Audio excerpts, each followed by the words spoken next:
Hi, this is Nolan from Benchmark, and what I'm going to do in today's video is show you guys how to do a known point setup with your base. There's two scenarios you would use this setup. One is when you're looking to set up over a point that you know the coordinates of on the first day. So let's say you have a survey monument or a pin that another surveyor set. Anything like that, you can do a known point setup. Or the one that I recommend is after you do your average point setup on the first day, you do a known point setup on the second day to make sure that all of your data lines up from day to day. So what I'm going to do to begin here is very simple. I have my tripod already set up. As you can see on the B-roll here, I have it perfectly leveled up over the point that I set the other day. I've got it all flush and level on the tri-brac. I've got everything plugged in and ready to go. And with that in mind, what I'm going to do is I'm going to click on select instrument. And now I'm assuming you've already set up your base profile. And if you haven't already done that, I'll link to a video in the top right corner that shows you how to get your profile set up, how to make the Bluetooth connection, how to get your radio set up, all of that kind of stuff. But what I'm going to do here is I'm going to click on my connect for my Hemisphere S631 base profile here. The Bluetooth is going to start, and then you should see here on the far right side of the receiver that the Bluetooth light has come on. It's nice and blue. So you can see here I've got an autonomous solution, 21 satellites, so I'm ready to begin my setup here. So the first thing I'm going to need to do is do my antenna height. I need to know exactly how far I am from that point to the measure point on my receiver. If I don't get this accurate, I'm going to have an elevation offset day to day and my measurements won't line up. So I'm going to click on set up antenna height here. All right, so to measure the height of my base position here, I'm going to need to go from the point on the ground to my slant height mark, which is the top of the cutout triangle on the S631. Now, I prefer to use the slant height measurement for a couple of reasons. One is if I try to use the bottom of the antenna mount, one, I've got this tripod head and tri-brac in the way.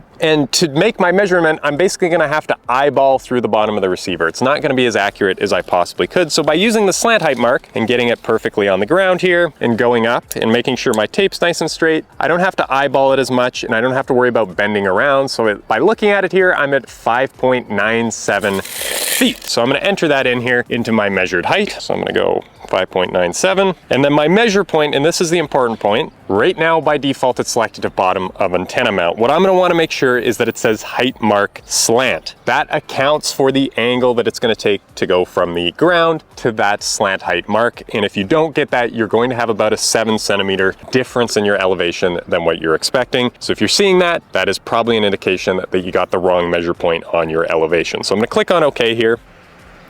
It's going to set my position, and now I need to actually set the position that my base is going to broadcast out. So I'm going to click on setup reference position, and you can see there's two options. There's known and there's observe. As I said, we're doing a known point setup, so I'm going to make sure I've got that selected at the top. And then there's two ways I can do this. There's a geodetic known point setup and a Cartesian point setup. So in my case, I'm going to do a Cartesian point setup because I know the point here is at 1,000, 1,000, 1,000. So I've already entered that point, so I can either type it in manually into the northing easting elevation, or I can click on select from point list. I know it's point number 1, and I've now set that as my position. So I'm just going to click those three dots so you can see it. You can see that it has my Cartesian coordinates as 1,000, 1,000, and 100, which is the coordinates that I have for this point for this specific project. So I'm going to click on done here. It's going to ask me to save my point, so I'm just going to back out of this as I already have it saved, and then I'm going to need to click on setup corrections. Now, I'm doing a UHF radio setup, so if you're doing something with Stormcaster, you click on the RTK via internet, but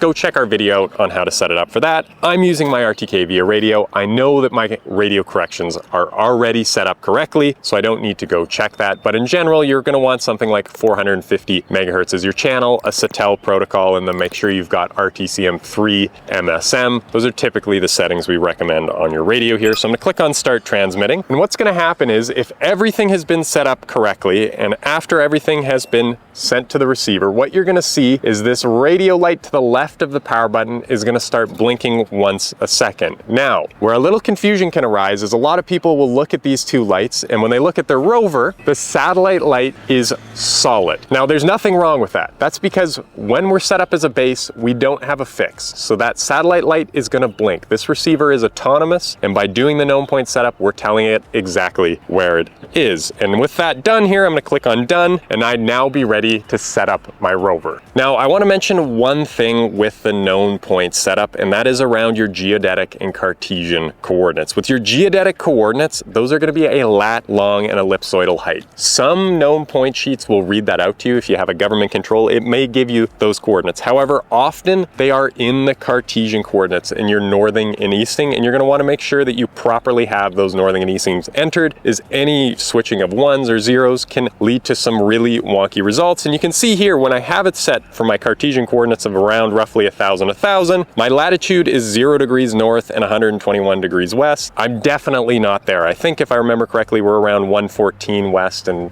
90 or something like that north. So don't get freaked out by that. Just make sure that you have the Cartesian option selected. If you do an unknown point setup, your geodetic coordinates will be roughly correct if you're doing that second day setup. I just wanted to make a quick note of that. Now that we've set up our base, it's properly broadcasting, your next step will be to set up your rover. And if you want to know how to do that or do anything else with your equipment, whether it's getting the most out of it or get the most precision and accuracy in the field, go check out survey-assistant.com. We've got all our guides, cheat sheets, videos, and courses all hosted on there.